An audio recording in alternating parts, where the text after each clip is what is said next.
Bienvenidos a Observatorio Semanal. El día de hoy vamos a hablar de un tema que ha irrumpido en la opinión pública de manera relevante en las últimas semanas y que tiene que ver con esto que se conoce como la objeción de conciencia. Y lo primero que te preguntaría, Rebeca, es ¿por qué? ¿Por qué en estos días el tema de la objeción de conciencia, que es un tema histórico que ha estado presente no solo en México, sino que va y viene, pero ahora está en el centro del debate público? Pues justo tuvo que ver con una aprobación que se hizo en el Senado de la República de una iniciativa que ya venía desde diputados por parte del Partido Encuentro Social, en donde ha habido varios intentos de estos partidos de corte mucho más conservador de hacer iniciativas con reforma de ley que pretenden de alguna manera obstaculizar los derechos de las mujeres, muy en específico en el tema de salud reproductiva, y pues ahora termina este proceso en el Congreso y está para publicarse. Entonces pues surgió a la luz y está en el contexto de otras reformas como el tema de donación de órganos, de consentimiento informado. Entonces, o sea, es un momento en el cual hay una discusión en sede legislativa, pero nos dice Rebeca que la legislación ya se aprobó, Marichuy. Exacto, en el Senado el artículo 10 bis de la Ley General de Salud precisamente reconoce el derecho de objeción de conciencia que tienen los prestadores de salud. Sin embargo, creo que pues el reto es muy grande para quienes van a operar precisamente esta defensa de la libertad en los servicios públicos de salud ante un sistema de salud como el nuestro que está limitado en recursos en salud y limitado en cuanto a profesionales del servicio de la salud, y esto pues en la literatura se ha discutido bastante. Es sin duda un avance en el reconocimiento de libertades, de creencias en cuanto a los prestadores de servicios de salud, pero sí se tienen que garantizar por un lado que haya suficiente personal de la salud que no tenga precisamente una objeción en la prestación de un servicio, y cuando están en el centro derechos también de igual importancia como son los derechos sexuales y reproductivos de las mujeres. Pero entonces vamos por partes, porque pues hay como varios elementos hay conceptuales, decirle al público en qué van consistiendo. Primero, lo que se hace es incluir una figura de objeción de conciencia en la legislación. ¿Qué es la objeción de conciencia, Rebeca? Pues es la posibilidad que tiene cualquier persona, en este caso tanto el personal médico como el de enfermería, para negarse a prestar un servicio al que está obligado por ley. Creo que aquí es muy importante decir que se da una reforma en la Ley General de Salud. Hay estados, entidades de la República en donde ya se reconoce esta figura, como es la propia Ciudad de México, pero sí hay que el público tenga claro que la regla general es que se preste el servicio. Aquí estamos en una excepción. Okay. Y en ese sentido es que se incorpora la Ley General de Salud y bueno, tiene efectos en toda la República. A ver, y ahí entonces vamos al segundo punto, porque era lo que nos adelantaba María Jesús, que es este tema de ¿de qué estás hablando cuando hablas de prestación de servicios? ¿Qué servicios son aquí los que nos interesan en concreto? Bueno, estamos hablando, por ejemplo, de casos que pueden ser casos radicales en cuanto a diferencias morales que podemos tener respecto de la vida y de la propia muerte. Entonces imaginemos servicios que tienen que ver con la interrupción del embarazo, que puede ser por distintos motivos y que hay ya, pues que está legislada en la Ciudad de México precisamente, que es una de las más permisivas en cuanto a la terminación de un embarazo, y que pues algún prestador de servicios de salud por una cuestión moral de principios diga que no puede llevarlo a cabo y precisamente resista prestar ese servicio. Y por otro lado tenemos el asunto de no tener el suficiente personal de salud que precisamente preste ese servicio. En la literatura también se dice, bueno, si bien defendemos las libertades, estamos ante una práctica profesional. Entonces, ¿qué tanto se puede oponer una convicción privada, moral, ante una prestación de servicio pública? Cuando estamos hablando en este caso, de instituciones de salud públicas, tú dirías, ¿no? Y que las personas que trabajan ahí son servidores públicos de alguna manera y tienen la obligación de realizar pues una serie de prestaciones de servicios. Exacto, entonces ahí pues hay tensión, ¿no? ¿Cómo diferenciar entre precisamente lo que puede ser podríamos decir, una falta una responsabilidad profesional por no precisamente prestar un servicio profesional, en tanto una diferencia en una cuestión moral de prestador de servicio de salud. ¿Cómo defendemos o cómo garantizamos precisamente esta libertad de conciencia en el ámbito público? A ver, ¿y cómo le hacemos y esa para es la gran tensión, superar esta tensión que ahí está, que no es poca cosa? No, es grande y además, o sea, me parece que es fundamental lo que María Jesús señala en términos de las limitaciones que tiene nuestro Sistema Nacional de Salud. Uno, todos los profesionales, tanto médicos como de enfermería, que estarían obligados a prestar este tipo de servicios, como es una interrupción del embarazo o proveer servicios de anticoncepción de emergencia, pensaríamos un poco más, no sé, en obstetras, tienen que estar capacitados para llevar a cabo estos procedimientos.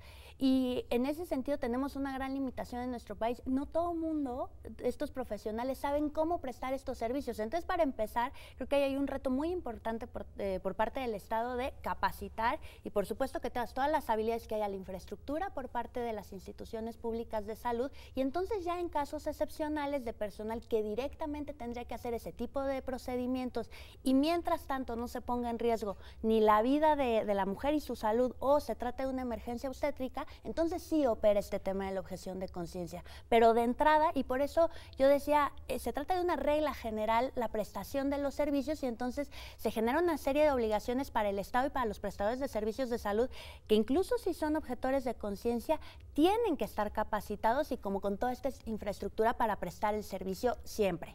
A ver, Rebeca nos lleva por una... Dirigir, ¿no? Exactamente, para referir referencia precisamente al paciente, al usuario de la salud que precisamente necesita un servicio, y a veces estamos hablando de servicios de urgencia que también ponen en riesgo la vida de las personas. Pero tú ponías un caso distinto y quiero que hagamos la distinción, porque esto que nos dice Rebeca y que me parece muy claro, es decir, la objeción de conciencia no puede operar en casos de urgencia, por ejemplo, lo que dices, ¿no? Exacto. En casos de urgencia, el servidor, el prestador del servicio de salud lo tiene que llevar a cabo. Pero tú ponías otro caso, María Jesús, y me gustaría que desarrolles un poco más tu punto, que era incluso no en casos de emergencia, sino en los casos en los que el servicio constituye una garantía de un derecho para las personas y hay una escasez de personal en, digamos, el centro de salud.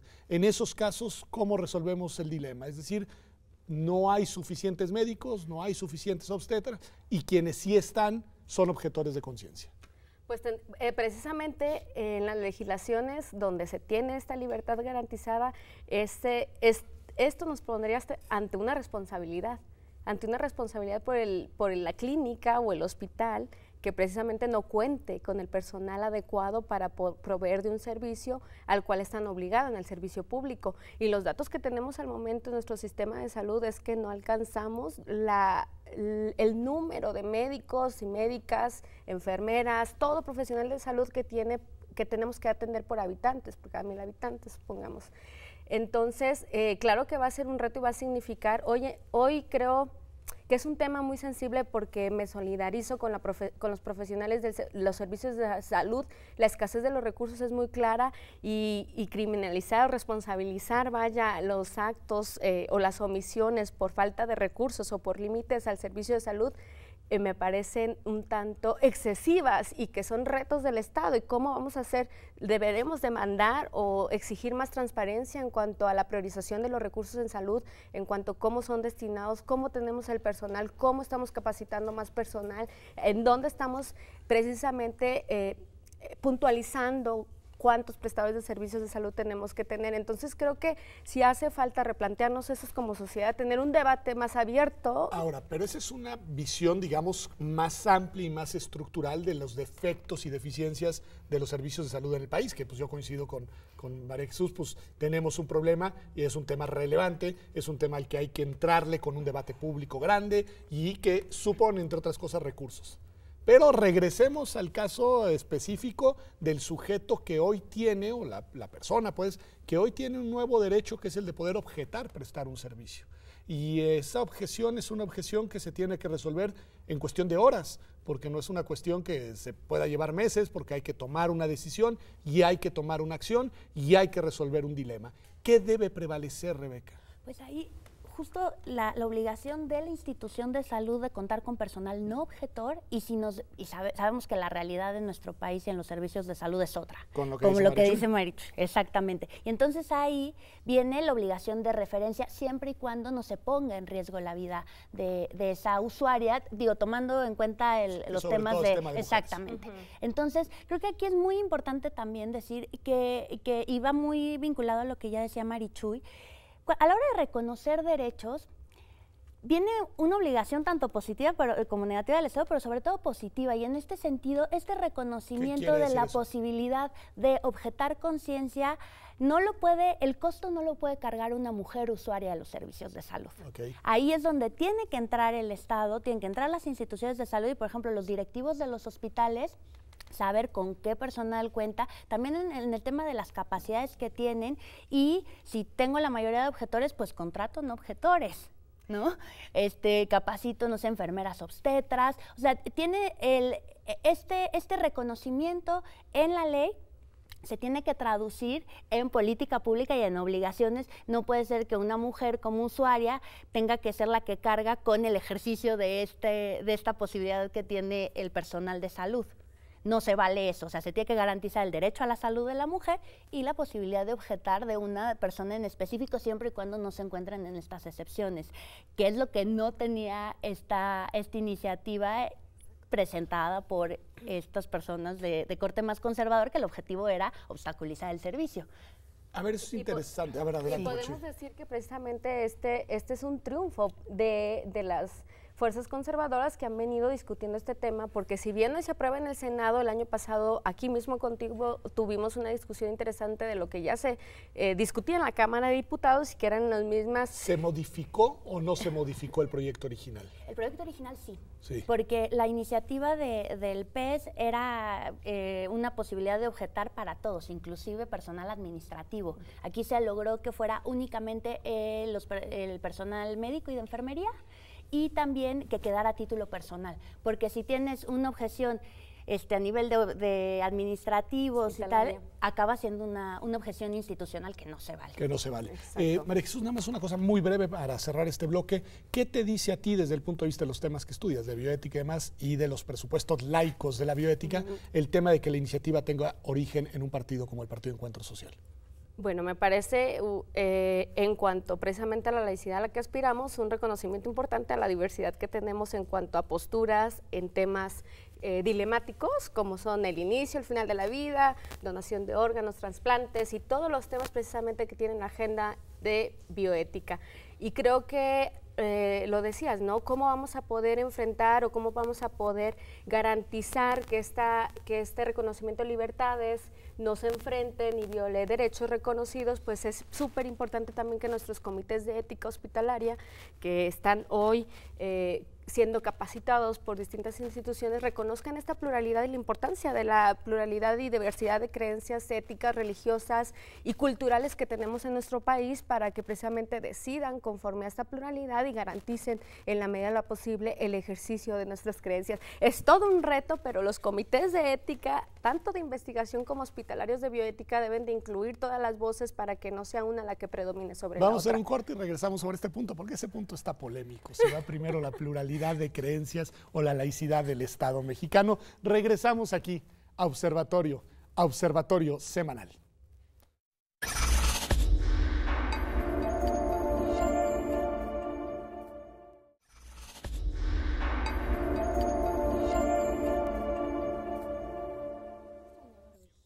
Ya regresamos aquí a Observatorio Semanal. Estamos hablando de este tema muy importante, de la objeción de conciencia, pero en realidad también de todas las temáticas conexas con el mismo, una de las cuales tiene que ver con este tema del Estado laico. Le pregunto a Marichuy que qué opina de que el origen sea el Partido Encuentro Social, y me da una respuesta interesante. Dice que el gran desafío ahí es cómo lograr que convivan todas las pluralidades y diversidad. Pero a ver, México tiene una definición constitucional clara de laicidad estatal, que supone desde mi punto de vista, y ahí va la pregunta, que las cuestiones de carácter religioso, las convicciones respetabilísimas de las personas en el ámbito de sus convicciones internas, no deben trascender a la esfera de lo público, entendido lo público sobre todo como los servicios públicos. ¿Tu opinión a esto, Rebeca? Yo me voy a ir por la tangente. No, Por supuesto que este reconocimiento que hace la propia Constitución en términos de la laicidad, y, o sea, yo lo veo, y por mi formación y por el área en el que trabajo, que se pueden reconocer estas creencias, esta libertad de conciencia al final del día, pero sí tiene que estar limitada y siempre tiene que estar dirigida en el sentido de reconocer y garantizar derechos, sobre todo por el tema del que estamos hablando. Se trata de servicios públicos y no, en este caso en específico, no nada más es la provisión por parte del Estado de un servicio público, sino que del otro lado hay una persona que tiene una serie de derechos y que el Estado es el obligado a garantizar estos derechos, y que de entrada a mí me parece bien que haya este reconocimiento de la objeción de conciencia que deriva de la libertad, del derecho humano a la libertad de conciencia. Es un derecho. Exactamente. Pero siempre tomando en consideración pues los principios que tenemos. Lo que sucedió en 2011 con la reforma al artículo primero, no era en vano que hablábamos de cambiar este paradigma desde el punto de vista jurídico, sino que tiene una serie de implicaciones enormes a nivel de política pública, de prestación de servicios que están vinculadas con el ejercicio al final del día de los derechos humanos. No, sin duda, y un año después, en 2012, se modificó de nuevo la Constitución en estos temas que nos están ahora atrayendo. Por un lado, se confirmó lo que ya sabíamos, que la República Mexicana se define como una república laica en el artículo 40, y por el otro lado también se modificó el artículo 24 para darle una reformulación precisamente a los derechos de libertad de conciencia, no solo religiosa, sino también de libertad ética, digamos, para todas aquellas personas que no tienen una convicción religiosa. Pero, de todos modos, acá lo que tengo es una tensión de derechos y tengo al Estado en medio, porque nos dice muy bien Rebeca, sobre todo pensando en derechos sexuales y reproductivos. Hay una mujer que tiene derecho a la prestación de un servicio. Y por el otro lado tengo un médico, una médica que objeta realizar la prestación de ese servicio. No quiero que te escapes, quiero que me digas qué debe prevalecer, Marichuy. Bueno, en este sentido sabemos que los derechos no son absolutos y también es algo que tenemos que tener claro, y creo que ya Rebeca lo venía dilucidando, porque si bien tenemos reconocido nuestras libertades y nuestros derechos, cuando entran en conflicto con otros, hay que precisamente hacer una ponderación. Pero y ver aquí es una ponderación en 24 horas. Inmediata, claro, porque estamos hablando, sí, de un derecho, una libertad de creencias frente a la vida de una mujer y frente al plan de vida de una mujer, claro, porque que no puede ser necesariamente obstaculizado, claro, no puede ser que... No necesariamente tiene que estar en riesgo su vida. Claro. Al menos en la Ciudad de México puede interrumpir por voluntad y sin decirnos por qué. Exacto. Un embarazo. Exacto. Y tiene que ver precisamente con el respeto al libre desarrollo de la personalidad, de que todos podamos llevar a cabo nuestro plan de vida, y que para eso estamos frente a un Estado que reconoce y garantiza esta libertad y que tiene que ver con la integridad personal también. Entonces, cuando entra en choque con otro derecho que también es de reconocimiento, valor y garantía, pero que no puede significar la interrupción de un plan de vida o la modificación, la integridad de una persona, entonces creo que el Estado es claramente... no está claro, vaya, pero deberá resolver en garantizar esta libertad. Es que es muy difícil.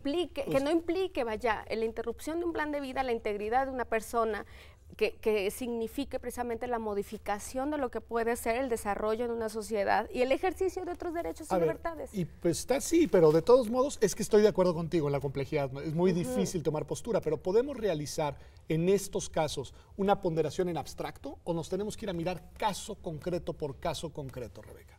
Yo creo que En este sentido, en abstracto, a mí me queda clarísimo que la provisión del servicio se tiene que dar. Creo que aquí vale la pena... o sea, pues, tú sí lo dices con claridad, el servicio se tiene que prestar. Se tiene que prestar y hay como todas estas limitaciones de que sea una emergencia, que no se ponga en riesgo, no son en vano, o sea, son limitaciones que desde la ley también se están reconociendo y que tienen un sustento constitucional, pero yo creo que también aquí vale la pena pues voltear a ver lo que se ha hecho precisamente en la Ciudad de México. Llevamos 11 años en donde se ha reconocido el derecho de las mujeres a interrumpir un embarazo por voluntad propia en las primeras semanas del embarazo y también la objeción de conciencia y no ha habido detrimento en los servicios. Entonces, me parece que desde la federación, desde otras entidades federativas, sería interesante ver de qué manera lo ha resuelto el Distrito Federal para no llegar a esta tensión en donde anulo un derecho respecto del otro. O sea, aquí se ha podido en los hechos gestionar la convivencia de los dos derechos.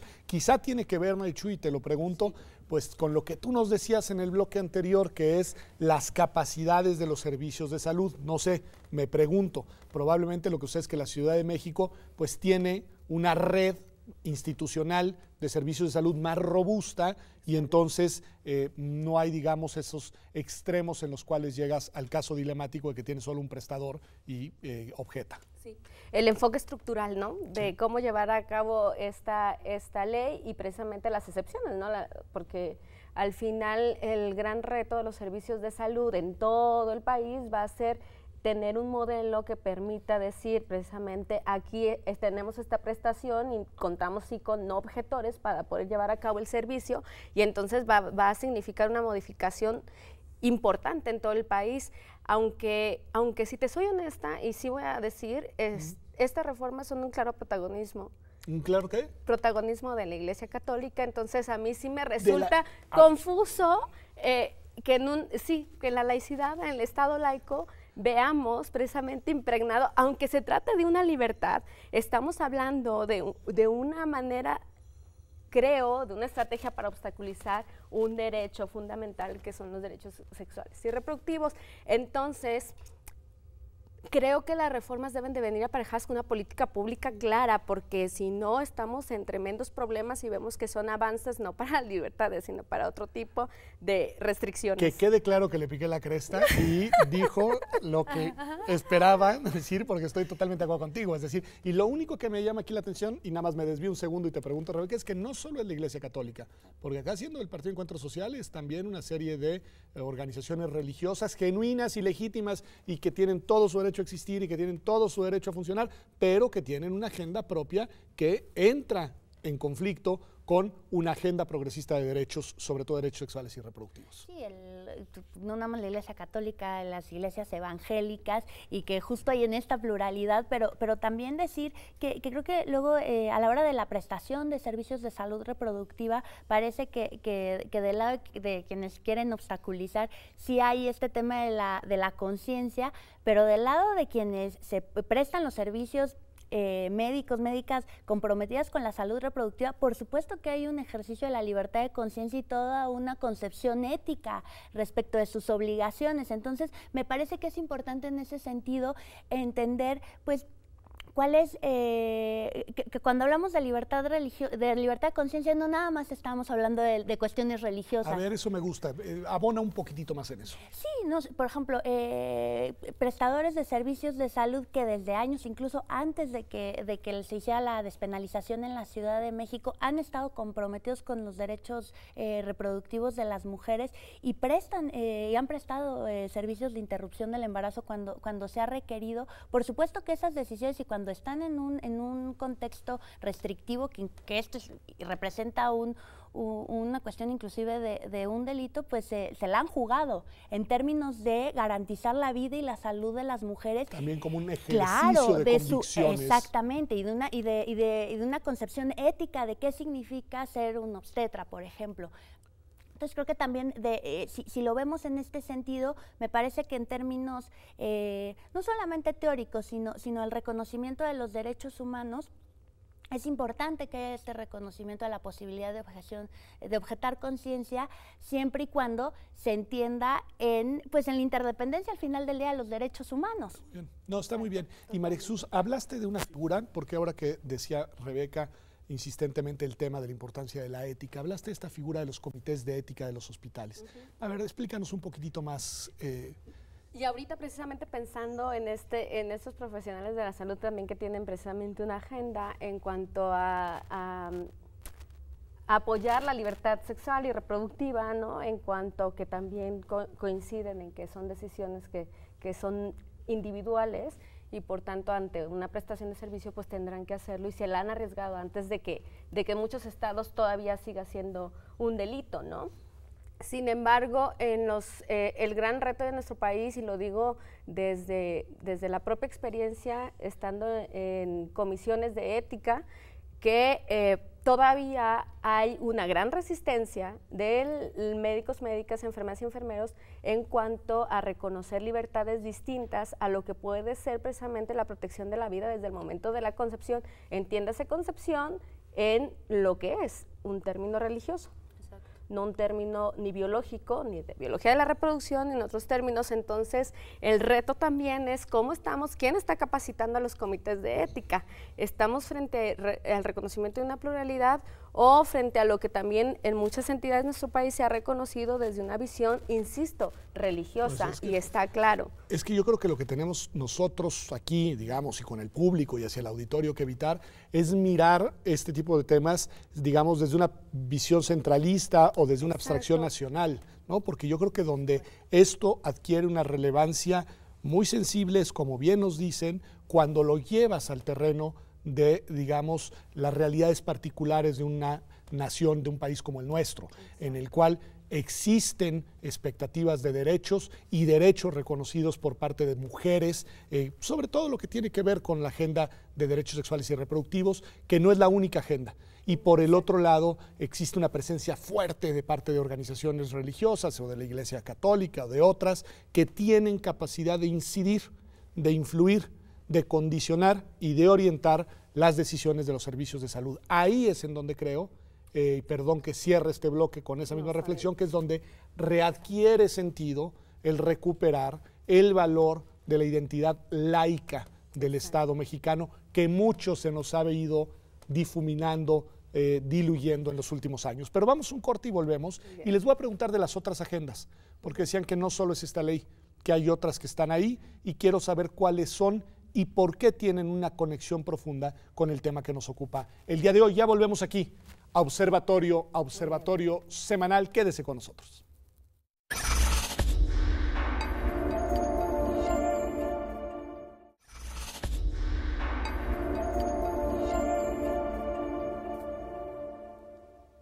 Estamos de vuelta aquí en Observatorio Semanal. Como ha visto, le hemos entrado a un tema muy complejo, pero muy relevante, que tiene que ver con libertades de conciencia, pero que por el otro lado interpela derechos, sobre todo, en concreto, a derechos sexuales y reproductivos, que es este tema de la objeción de conciencia. Pero tú nos decías al inicio, María de Jesús, que había otros proyectos de leyes, otras legislaciones en ciernes que tienen algo que ver con esto y que vale la pena empezar a mirar por los dilemas que suponen. Dinos algunos ejemplos. Bueno, pues tenemos también, la semana pasada se aprobó otra vez en el Senado una reforma en cuanto a donación de órganos en nuestro país. Quiere decir, entramos a un sistema o se quiere avanzar en un sistema del no registro, es decir, si una persona en vida no ha manifestado que no es donadora de órganos ante la situación de muerte, entonces automáticamente se vuelve en donadora. En donadora. Así es, entonces... O sea, entonces, perdón, nada más para, si usted no quiere donar sus órganos, dígalo expresamente. Exacto. Porque si usted no dice nada, se le considerará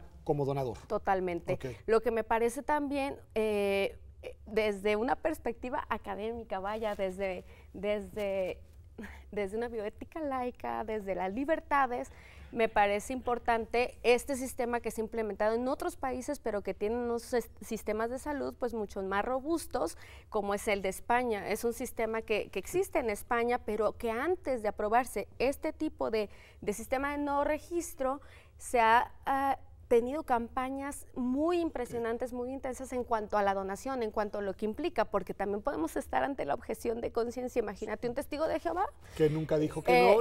Exacto, o bueno, me estoy imaginando personas también que que sufren un accidente que nunca esperarían precisamente ante estas situaciones, también se quita precisamente el requerimiento de que un familiar se oponga, que antes existía en la Ley General de Salud, ahora o sea, eso ya no. ¿podríamos decir que este proyecto de ley entonces es más pro donación de Exacto, órganos? pro donación tácita. Sí, O sea, y donde el familiar no se puede oponer, precisamente. Imagina tú, Pedro, que en vida me dices, bueno, si bien estoy de acuerdo con la donación de órganos, no, precisamente conforme a mi convicción ética, ya no digo religiosa, no pues, me gustaría, pues no me gustaría por, eso no, por ciertas tu dicho situaciones. No valdría. Entonces, ante la oposición que haga un familiar tuyo, pues no valdría porque no lo manifestaste de manera expresa. ¿Tu opinión, Rebeca, esto? O sea, ¿cuál es tu opinión a bote pronto esto? Pues me parece que aquí algo que se ha trabajado mucho por ejemplo, con la judicatura, en algunos casos con el Poder Ejecutivo, el tema de cómo se tienen que armonizar las leyes, el reconocimiento de derechos y que con el legislativo nos sigue quedando en deuda. No sé, o sea, sí es importante que a la hora de hacer una legislación, parece todavía que el legislativo sigue siendo como este poder en donde no importa qué obligaciones hay desde el punto de vista constitucional. Luego salen leyes o hay discusiones en donde los sustentos y los fundamentos jurídicos no están tan claros, y me parece que en este tipo de casos pues es importante que haya una discusión profunda, que se alleguen de los expertos, las expertas en estos temas, y no legislar tanto al vapor o por algún tema en donde podría resultar bien copiar la legislación de España sin tener la infraestructura y las condiciones que se tienen en estos otros países para tener una legislación acorde con lo que tendría que... Claro. Y que de nuevo sí tiene esta dimensión, porque la verdad, escuchándolas, me queda claro que sí hay ahí, digamos, sí está implicado de nuevo el tema que nos ocupa hoy de la libertad de conciencia, de la objeción de conciencia, porque para una persona laica, liberal, etcétera, etcétera, le puede parecer muy bien una política en la cual, digo que sería mi caso, una política en la cual se fomente, digamos, se procure y se amplíe la posibilidad de la donación de órganos. Pero bueno, pues hay quien tiene derecho a objetar esto y debe poder hacerlo, ¿no? Y sobre todo cuando precisamente estamos ante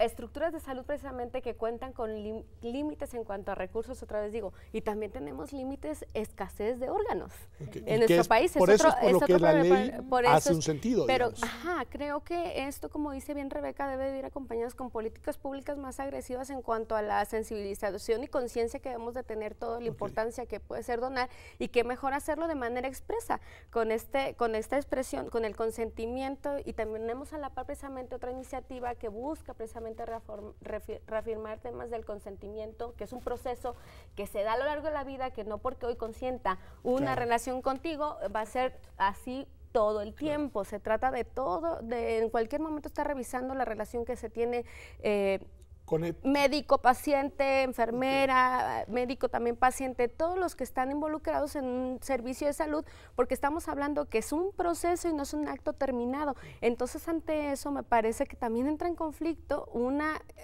donación tácita, porque entonces nunca analizamos estos elementos del consentimiento. A ver, esta cuestión del consentimiento, que es muy importante, tiene que ver con el tema de conciencia, tiene que ver con una cuestión que me gustaría escuchar tu opinión, Rebeca, porque tiene que ver con la posibilidad de los cambios de opinión a lo largo del tiempo. Es decir, el consentimiento dado el día A no necesariamente seguirá vigente el día Y. ¿Qué opinas de eso?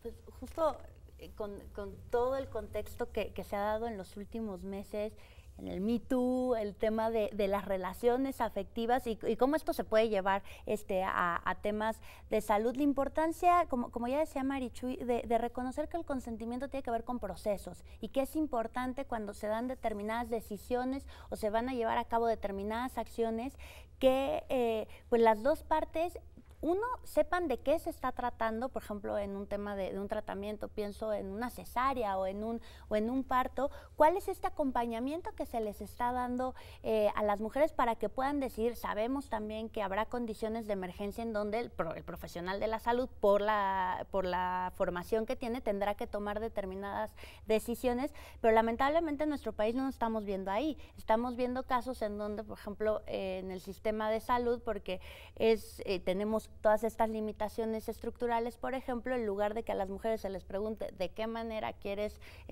parir, se van directa a la cesárea tomada, claro. y no se están dando este tema de la información y de reconocer, por ejemplo, en las mujeres, en los pacientes, en las usuarias de servicios de salud, que estamos frente a una persona a quien perfectamente le puedes dar toda la información y es capaz de tomar determinadas decisiones. Entonces sí me parece muy importante como tomar este tema del consentimiento no como un formatito firmado con huella digital, sino como un proceso en donde se asegure que ambas partes están entendiendo los contenidos y los alcances de X decisión, en este caso decisiones médicas.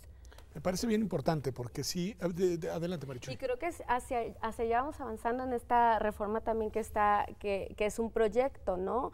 Y debemos de ver cómo va a entrar en contradicción con las otras reformas que tenemos a la par. Y entonces eso, ¿cómo estamos legislando? Creo que las legisladoras y los legisladores nos dejan mucho debiendo al no tener esta interoperabilidad con las estructuras que tendrán que operar estas reformas y que tendrán que precisamente garantizar que sean efectivas, el reconocimiento de libertades de derechos y que no se contrapongan por la simple antinomia legislativa. A ver, ¿eso qué quiere decir? Contradicción legislativa para quienes no son... Claro, contradicción interna entre la legislación, que Que por eso... un lado avanza en la garantía de derechos, por otro lado significa sí, límites a los mismos. Lo que nos han ayudado, ¿no?, a escuchar, a ver, es como en este paquete de legislaciones hay tendencias distintas, digamos, ¿no? Claro. Unas más conservadoras, otras más progresistas, otras más estatistas, otras más pro derechos, es decir, como que no hay una coherencia y una planeación en estos cuerpos legislativos que tienen todos una íntima relación con el tema de la conciencia y de la objeción de conciencia. Y sobre eso, a ver, una pregunta. Esto termina llevando muchas veces estos dilemas a la mesa de los jueces. Sí. A ver, desde su punto de vista, ¿qué es mejor? ¿Que sean los juzgadores los que terminen resolviendo estos asuntos o que sean los legisladores que al fin de cuentas, al menos eso dice la teoría, son nuestros representantes populares? Rebeca. Yo en este momento no, estamos muy contentas porque justo la semana pasada la Suprema Corte de Justicia, la segunda sala, reconoció que la negación de los servicios de interrupción legal del aborto para una víctima de violación sexual es una violación a sus derechos humanos y ordenó una reparación. Entonces, me parece que, por supuesto que ahorita estoy muy emocionada, muy pro corte. No, pero yo así creo que loca, exactamente. Como son altas Luego y viene bajas. una excepción. No, yo creo que una cosa no excluye a la otra. Y al ser ambos órganos del Estado tienen la obligación, no en vano el artículo primero dice todas las autoridades en el ejercicio de sus facultades tienen la obligación de reconocer, respetar, proteger, garantizar los derechos humanos. Entonces es importante el trabajo con las Cortes, el trabajo con el Legislativo. Yo creo que un poco habrá que reforzar este tema. Yo no sé, y no es algo que no se haya hecho y por esfuerzos no ha parado, pero sí ver de qué manera en los órganos legislativos pues podemos que haya una coherencia y que se esté cumpliendo con estas obligaciones constitucionales que ya se tiene desde el tema del Estado laico, la protección de los derechos humanos. Entonces, me parece que en el Legislativo hay un gran reto, también lo hay en las Cortes, pero mi posición es que una cosa no excluye a las otras. Okay. Ambos están obligados claro. Y hay que exigírselos. Y hay una gran tarea también de precisamente esta capacitación en materia de derechos humanos. A veces nos sorprenderíamos, y te lo digo la experiencia que tenemos precisamente en capacitación desde las instituciones educativas en las que trabajamos, que es para mí todavía impactante que operadores judiciales no conozcan estándares internacionales en materia de protección a los derechos humanos. Y creo que el reto también está, confío en que tenemos una corte donde están las personas precisamente procurando la defensa de los derechos humanos, la procuración de justicia, la impartición de justicia.